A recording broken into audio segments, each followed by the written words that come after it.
La fonderie Horn fait partie du paysage de Rouyn-Noranda depuis près de 100 ans. Elle est la seule en opération au Canada et génère plus de 2000 emplois directs et indirects. L'annonce de ce matin en a inquiété plusieurs. La nouvelle tombe ce matin. Très, très, très surpris.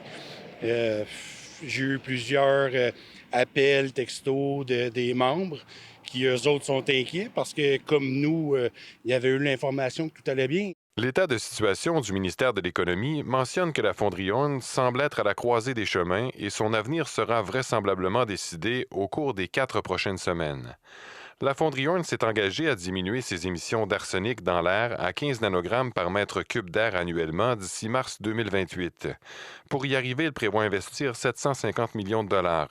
Mais Glencore aimerait la garantie que Québec ne lui demandera pas ensuite d'atteindre la norme provinciale de 3. D'apprendre ça ce matin, près d'un an après l'autorisation ministérielle, pour nous, c'est inacceptable de remettre en question les cibles à atteindre, de remettre en question, de parler de fermeture. Ils ont des obligations claires pour l'année en cours, pour les années subséquentes, avec des résultats précis pour la fin de l'autorisation, mais on ne peut pas s'engager pour la suivante, ce que je comprends que la fonderie aimerait que l'on fasse. Le conseil d'administration de Glencore prévu le 29 février pourrait être déterminant.